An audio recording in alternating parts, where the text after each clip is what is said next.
Hi guys, I am from Namo postal academy. நம்ம நமோ postal அகாடமிலேருந்து இந்த கிளாஸில் நம்ம என்ன பார்க்க போகிறோம் அப்படின்னா, அதாவது பிஓ கேட் பார்ட் 2 வந்து ஆல்ரெடி போயிட்டுருக்கு. பிஓ கேட் பார்ட் 1 முடிஞ்சாச்சு. அந்த பிஓ கேட் பார்ட் 1ல் லெட்டர் அண்ட் பார்சல் போஸ்ட்டை பற்றி நடத்தும் போதே சொல்லியிருந்தேன். அது வந்து ரொம்ப முக்கியமான டாபிக். ஏன்னா அதில் வந்துட்டு அந்த பிஓ கேட் பார்ட் 1க்கான 10 மார்க்குக்கு மட்டும் அதுலேருந்து கொஷின் இல்லாமல் இந்தியா போஸ்ட் வெப்சைட்டோட ரெஃபரன்ஸ் மெயில்ஸ் ப்ராடக்ட்ஸ் அண்ட் சர்வீசஸ்லேருந்து 10 மார்க்கு வரும். அதில் அந்த 10 மார்க்லேயும் அதிலிருந்து கொஷின்ஸ் வரும்னு பார்த்தோம். அப்போது அந்த இந்தியா போஸ்ட் ரெஃபரன்ஸில் இருக்கக்கூடிய ஒரு டாப்பிக்கை பற்றி தான் இப்போ பார்க்க போகிறோம். என்னென்னா ஸ்டாம்ப்ஸில் தீன் தயாள் ஸ்பார்ஷ் யோஜனா, தீன் தயாள் ஸ்பார்ஷ் யோஜனாவை பற்றியும் அந்த இந்தியா போஸ்ட் வெப்சைட்டில் இருக்கக்கூடிய ஸ்டாம்ப்ஸை பற்றியும் பார்க்க போகிறோம். இந்த இந்தியா போஸ்ட் வெப்சைட் ரெஃபரன்ஸில் இருக்கக்கூடிய ஸ்டாம்ப்ஸை நம்ம ஆல்ரெடி ஃபிலாட்லின்ற டாப்பிக்கில் பிஓ கேட் பார்ட் 1லையும் பார்த்தோம். இப்போது அங்கே பிஓ கேட் பார்ட் 1ல் ஃபிலாட்லின்ற ஹெட்டில் பார்க்காத ஏதாவது விஷயம் இருந்தது அப்படின்னா அதை இதில் பார்க்கலாம். கொஞ்சம்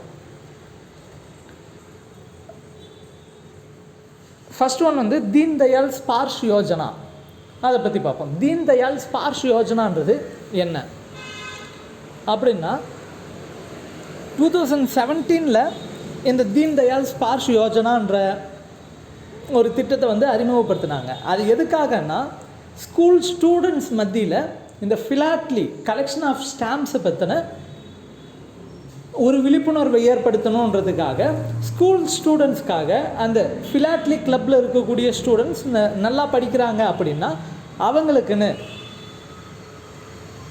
ஒரு அமௌண்ட்டை வந்து ஸ்காலர்ஷிப்பாக ஒவ்வொரு வருஷமும் கொடுப்பாங்க.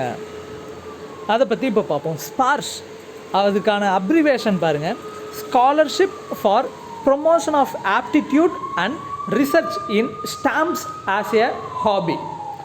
அதாவது ஸ்டாம்ப்ஸில் ரிசர்ச்சும் அதை பற்றின ஆப்டிடியூடு நாலேஜும் வச்சுருக்கிறவங்களுக்கு ஸ்காலர்ஷிப்பாக கொடுக்கக்கூடியது தான் இந்த Deen Dayal Sparsh Yojana. Union minister of state for communications Manoj Sinha on November 3, 2017 launched Deen Dayal Sparsh Yojana, a pan-India scholarship program for school children to increase the reach of philately. அதாவது அப்போது 2017 இருந்த minister of states for communication Shri Manoj Sinha எப்போ லான்ச் பண்ணாருன்னா November 3, 2017 இந்த தீன் தயாள் ஸ்பார்ஷ் யோஜனான்ற ஸ்காலர்ஷிப் ப்ரோக்ராமை லான்ச் பண்ணுறாரு. எதுக்காகனா, ஃபார் ஸ்கூல் சில்ட்ரன் மத்தியில் ஃபிலாட்லி பற்றின ரீச் வந்து அதிகமாக ரீச் ஆகணுன்றதுக்காக இந்த தீன் தயாள் ஸ்பார்ஷ் யோஜனான்ற ஸ்கீமை லான்ச் பண்ணுறாரு. Under the SPARSH scheme, the government will award annual 920 scholarships to children of class 6th to 9th having good academic record while pursuing philately as a hobby through a competitive selection process in all postal circles.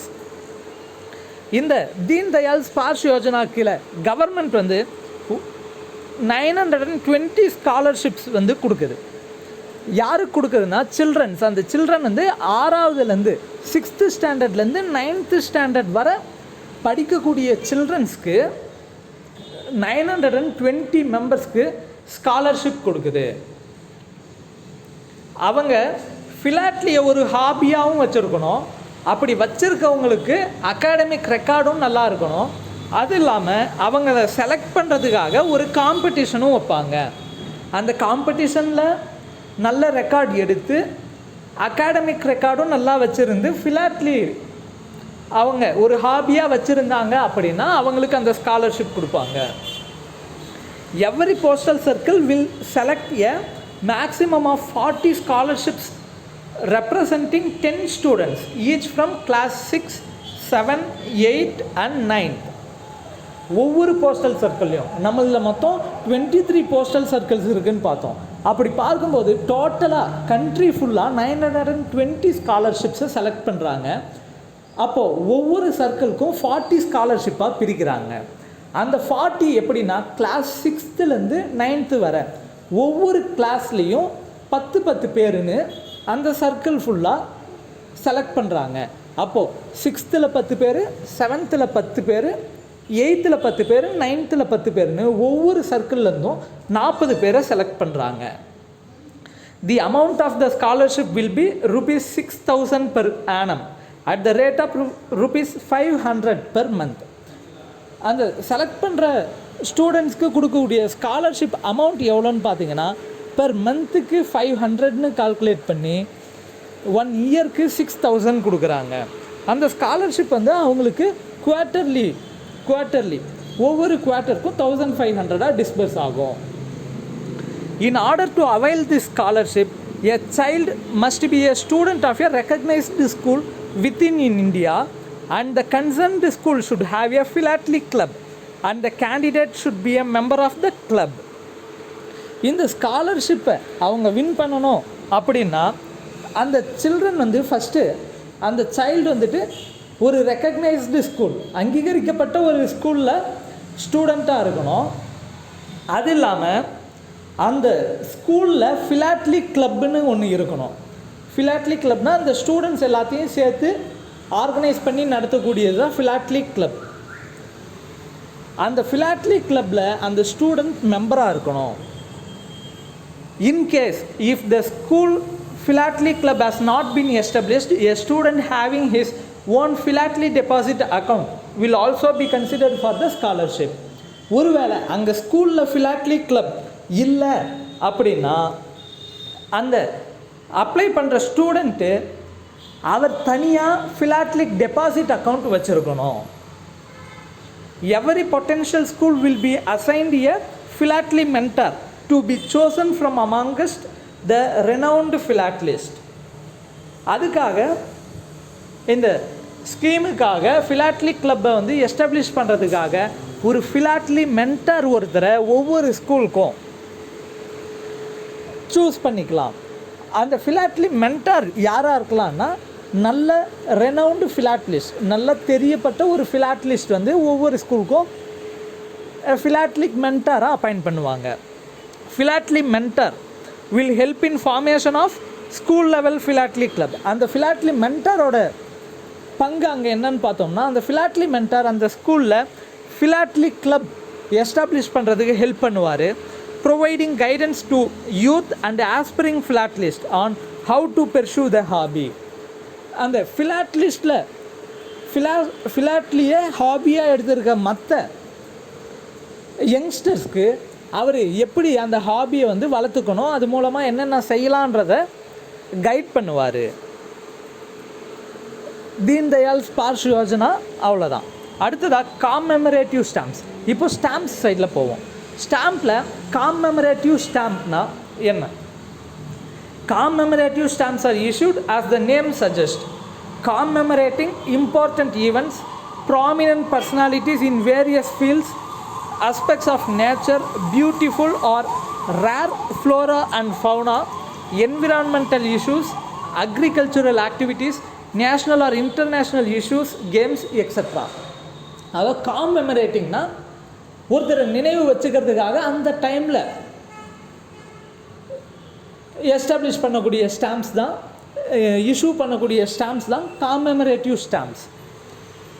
These stamps are only available at philatelic bureau and counters or under the philatelic deposit account scheme. இந்த stamps காம்மெமரேட்டிவ் ஸ்டாம்ப்ஸ்ன்றது என்னென்னா, for எக்ஸாம்பிளுக்கு இன்னைக்கு டேட்டில் ஏதாவது ஒரு முக்கியமான விஷயம் இந்தியாவில் நடக்குது அப்படின்னா அந்த தினத்தை முன்னிட்டு அந்த நாளை நினைவில் வச்சுக்கிறது விதமாக ஒரு ஸ்டாம்ப் இஷ்யூ பண்ணுவாங்க. அதுதான் காம்மெமரேட்டிவ் ஸ்டாம்ப். அந்த காம்மெமரேட்டிவ் ஸ்டாம்ப்ன்றது எல்லா போஸ்ட் ஆஃபீஸ்லேயும் கிடைக்குமா அப்படின்னா கிடைக்காது. அது பிரிண்ட் பண்ணுறதே limited quantities. They are printed in limited quantities. ரொம்ப கம்மியாக தான் பிரிண்ட் பண்ணுவாங்க.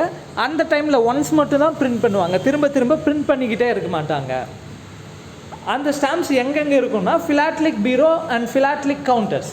ஃபிலாட்லிக் பீரோலையும் ஃபிலாட்லிக் கவுண்டர்ஸ்லேயும் இருக்கும். அது இல்லாமல் ஃபிலாட்லிக் டெபாசிட் அக்கௌண்ட் வச்சுருக்கவங்களுக்கு கிடைக்கும். அடுத்த ஸ்பெஷல் கவர்ஸ். இந்த ஸ்பெஷல் கவர்ன்றது என்ன, எப்போல்லாம் இந்த ஸ்பெஷல் கவர்ன்றதை ரிலீஸ் பண்ணுவாங்கன்னு பார்த்தீங்கன்னா, an event which is not nationally important enough to be commemorated by issue of a commemorative or special stamp, or for which a stamp cannot be accommodated in the annual issue program, may be commemorated by the department by issue of special covers, which can be cancelled with a special cancellation at the post office selected for the purpose. அப்படின்னா என்னென்னா, அதாவது special கவர்ன்றது எப்போ release பண்ணுவாங்க, நம்ம காமெமரேட்டிவ் ஈவெண்ட்ன்றதை பார்த்தோம். ஒரு கண்ட்ரிக்குள்ளே ரொம்ப முக்கியமான ஒரு ஈவெண்ட் நடக்குதுன்னா அந்த ஈவெண்ட்டை ஞாபகப்படுத்தி ஒரு ஸ்டாம்ப் ரிலீஸ் பண்ணுறாங்கன்னா அது காமெமரேட்டிவ் ஸ்டாம்ப். அதே இடத்துல ஒரு முக்கியமான ஃபங்க்ஷன் ஆனால் கண்ட்ரி ஆல் ஓவர் த கண்ட்ரியில் இம்பார்ட்டண்ட் இல்லாமல் இருக்கலாம், அப்படி ஏதாவது ஒரு இடத்துல மட்டும் கொஞ்சம் முக்கியமானதாக இருக்கலாம். அப்படி இருக்க சமயத்துலேயும் அதுவே ரொம்ப முக்கியமான ஈவெண்ட்டு ஆனால் அதுக்கு காமெமரேட்டிவ் ஸ்டாம்ப் வந்து ரிலீஸ் பண்ண முடியல அப்படின்ற சமயத்துலேயும் அதை வந்து ஸ்பெஷல் கவராக ரிலீஸ் பண்ணுவாங்க. அந்த கவரில் அதனோட ஃபோட்டோஸ் எல்லாம் இருக்கும். அப்படி ரிலீஸ் பண்ணக்கூடிய கவர் தான் இந்த ஸ்பெஷல் கவர்ஸ். அந்த ஸ்பெஷல் கவர்லேயே ஸ்பெஷல் கேன்சலேஷன் ஃபீ, அதாவது அந்த இன்லேண்ட் போஸ்ட்டுக்கான ரேட்டு, அந்த கவர்லேயே அதுக்கான ஸ்டாம்ப் சேர்ந்து பிரிண்ட் ஆகி அதை கேன்சல் பண்ணியிருப்பாங்க. Such covers can also be issued at the instance of private parties on payment of request charges. இது வந்து கவர்மெண்ட்டாக முன் வந்து செய்யும். அப்படி இல்லாத சமயத்தில் சில சமயங்களில் தனிப்பட்ட விதத்துலையும் எனக்கு ஸ்பெஷல் கவர்ஸ் வேணும்னு அவங்க அமௌண்ட் கட்டியும் பிரிண்ட் பண்ணிக்கலாம். These covers should bear minimum postage stamps of any kind equivalent to the minimum inland letter mail rate. அதாவது அந்த கவர்ஸில் இருக்கக்கூடிய ஸ்டாம்ப்ஸ் வந்து கேன்சல் ஆகியிருக்கும், அதில் நம்ம வந்து கண்டென்ட் லெட்டரை மட்டும் உள்ளே வச்சு அனுப்பிக்கலாம். அதுபோல் இந்த ஸ்பெஷல் கவரை வந்து ரெடி பண்ணுவாங்க. அதில் அந்த மினிமம் வந்து இன்லேண்ட் லெட்டர் மெயில் ரேட்டுக்காவது மினிமம் போஸ்டேஜ் வந்து கேன்சல் ஆகியிருக்கணும். அதுதான் ஸ்பெஷல் கவர்னு சொல்கிறோம். அடுத்தா டெஃபினேட்டிவ் ஸ்டாம்ப்ஸ். டெஃபினேட்டிவ் ஸ்டாம்ப்ஸ்னால் என்ன, நம்ம டே டு டே போஸ்ட் ஆஃபீஸில் டெய்லி யூஸ் பண்ணிகிட்ருக்க ஸ்டாம்ப்ஸ் தான் definitive stamps. Definitive stamps R used for day to day postal mailing purposes and are available in various ascending denominations from 25 paise onwards at all post offices. எல்லா post ஆஃபீஸஸ்லேயும் minimum 25 பைசையிலிருந்து இருக்கும். Mint stamps are stamps which are unused, use ஆகாத stamps தான் mint stamps. To cater seamlessly to philatelists across the globe, department has launched its own e-commerce portal called the e-post office. அதாவது Globe ஃபுல்லாக, world ஃபுல்லாக இருக்க இந்தியாவில் அனைத்து ஃபிலாட்லிஸ்ட்டுக்கும் ஹெல்ப்ஃபுல்லாக இருக்கணுன்ற காரணத்தினால போஸ்ட் ஆஃபீஸ்ன்ற ஒரு காமர்ஸ் போர்ட்டலை நம்ம டிபார்ட்மெண்ட் ஆஃப் போஸ்ட்டே ஆரம்பித்தாங்க. அவங்க போஸ்ட் ஆஃபீஸில் ரெஜிஸ்டர் பண்ணி அவங்க வீட்டில் இருந்தே அவங்களுக்கு தேவையான ஸ்டாம்போ அல்லது இந்த கங்காஜல் ப்ராடக்ட்ஸ் அது போன்ற ப்ராடக்ட்ஸ் எல்லாம் ஆர்டர் பண்ணி வாங்கிக்கலாம். IPO எல்லாமே அவங்க வீட்டில் இருந்தே ஆர்டர் பண்ணிக்கலாம். To know more information on stamps, the India post website is redirected to postage-stamps.gov.in website. அந்த ஸ்டாம்ப் சம்மந்தமாக பார்க்கும்போது postage-stamps.gov.in வெப்சைட்டுக்கு போனால் நம்ம இந்தியா போஸ்ட் வெப்சைட்லேருந்து அந்த வெப்சைட்டுக்கு ரீடைரக்ட் ஆகும் ஸ்டாம்ப்ஸை பற்றி தெரிஞ்சுக்கணுன்னா. அடுத்ததாக மை ஸ்டாம்ப்ன்றது என்ன, அதாவது நம்ம விருப்பப்படுற ஃபோட்டோ, ஃபார் எக்ஸாம்பிள் நம்ம ஃபோட்டோவே வேணும்னாலும் அது கூட வேறு ஒரு தீமோடு அட்டாச் பண்ணி நம்மளோட ஃபோட்டோஸ் அச்சடித்து ஸ்டாம்ப் கொடுப்பாங்க. அதுதான் மை ஸ்டாம்ப்ன்றதை சொல்லுவோம். My stamp is the brand name for personalised sheets of postage stamps of India post. அதாவது கவர்மெண்ட் இந்தியா போஸ்ட்டோட personalised sheet of postage stamp இருக்கிறது தான் மை ஸ்டாம்ப்னு சொல்கிறோம். The personalisation is achieved by printing a thumbnail image of the customer's photograph and logos of institutions or images of artwork, heritage buildings, famous tourist places, historical cities, wildlife, other animals and birds etc. on a selected template sheet having postage stamps. அதாவது நம்மோட photo கூட இதில் mention பண்ணியிருக்க மாதிரி ஒரு இன்ஸ்டிடியூஷனோட லோகோவோ அல்லது ஒரு art ஒர்க்கோட photo, அப்படி இல்லைனா ஒரு ஹெரிட்டேஜ் பில்டிங் கூட, அல்லது வேறு ஏதாவது ஒரு tourist place, cities, wild life, அதுபோல் நம்மளோட ஃபோட்டோஸ் கூட மற்ற ஃபோட்டோஸும் இருக்க மாதிரி சேர்ந்து பர்சனலைஸ்டு ஷீட்டாக போஸ்டேஜ் ஸ்டாம்பை நம்ம பிரிண்ட் எடுத்துக்கலாம். அதுக்கான நேம் தான் my stamp. My stamp was first introduced in India during the world philatelic exhibition Indipex 2011. இந்த மை ஸ்டாம்ப்ன்றது எப்போ இன்ட்ரடியூஸ் பண்ணாங்கன்னா வேர்ல்டு ஃபிலாட்லிக் எக்ஸிபிஷன் இண்டிபெக்ஸ் 2011, அந்த வேர்ல்டு ஃபிலாட்லிக் எக்ஸிபிஷன் அப்போ தான் மை ஸ்டாம்ப்ன்றது இந்தியாவில் இன்ட்ரடியூஸ் பண்ணாங்க. This scheme is available in selected philatelic bureau and counters, important post offices situated at tourist places. இந்த my stamp scheme வந்து எங்கெங்கெல்லாம் இருக்குதுன்னு பார்த்தோம்னா ஃபிலாட்லிக் பீரோ, ஃபிலாட்லிக் கவுண்டர்ஸில் இருக்குது. அது இல்லாமல் சில முக்கியமான போஸ்ட் ஆஃபீஸஸ்லேயும் டூரிஸ்ட் பிளேஸில் இருக்கிற போஸ்ட் ஆஃபீஸ்லேயும் மை ஸ்டாம்ப் அவைலபிளில் இருக்குது. One my stamp sheet contains 12 stamps with face value of each stamp being ₹5 and the cost of one sheet is ₹300. அந்த ஒரு மை ஸ்டாம்ப் ஷீட்டில் பார்த்தீங்கன்னா நம்மளோட பர்சனலைஸ்டு ஃபோட்டோ இருக்கக்கூடிய ஸ்டாம்ப்ஸ் வந்து 12 ஸ்டாம்ப் இருக்கும். அந்த ஒவ்வொரு ஸ்டாம்போட வேல்யூவும் ₹5. அந்த அப்போ 12 ஸ்டாம்ப் ஒவ்வொன்றும் ₹5, மொத்தமாக ₹60 ஸ்டாம்ப் இருக்கும். அந்த ₹60 மை ஸ்டாம்ப் ஷீட் பிரிண்ட் எடுக்கணும்னா அதுக்கான காஸ்ட் வந்து ₹300. Till 15/8/2020, 9 stamps issued by our department in the year 2020. இந்த 2020 ஆகஸ்ட் 15 வரை நம்ம டிபார்ட்மெண்ட் மொத்தமாக 9 புதிய ஸ்டாம்ப் வந்து இஷ்யூ பண்ணியிருக்காங்க. அது என்னென்னு பார்ப்போம். Indian fashion designers creations series 4, அது எப்போ இன்ட்ரடியூஸ் பண்ணாங்கன்னா 14/1/2020. 100 years of international labour organisation. பாருங்கள், இன்டர்நேஷ்னல் லேபர் ஆர்கனைசேஷன் ஆரம்பித்து 100 வருஷம் ஆயிருக்குன்னு சொல்லி 22/1/2020 ஜனவரி 22 அன்னைக்கு ஸ்டாம்ப் ரிலீஸ் பண்ணியிருக்காங்க. அடுத்ததாக கான்ஸ்டியூஷன் ஆஃப் இந்தியா ஜனவரி 26 ரிப்பப்ளிக் டேவை முன்னிட்டு கான்ஸ்டியூஷன் ஆஃப் இந்தியான்ற நேமில் ஸ்டாம்ப் இன்ட்ரடியூஸ் பண்ணியிருக்காங்க. 4th பெட்டாலியன் ஆட்ரம்ஸ் தி ராஜ்புத்தனா ரைஃபிள், ராஜ்புத்தனாவோட ரைஃபிளை வச்சு February 12 அன்னைக்கு ஸ்டாம்ப் இன்ட்ரடியூஸ் பண்ணியிருக்காங்க. இண்டஸ்ட்ரியல் சிட்டி ஜாம்ஷெட்பூர் நேமில் February 17 அன்னைக்கு stamp. And UNESCO world heritage sites 2 March 16 அப்போ இன்ட்ரடியூஸ் பண்ணியிருக்காங்க. Musical instruments of wandering minstrels June 25 introduce பண்ணியிருக்காங்க. Terracotta temples of India August 8 and August 15 முன்னிட்டு UNESCO world heritage சைட்ஸில் series 3ல் stamps introduce பண்ணியிருக்காங்க.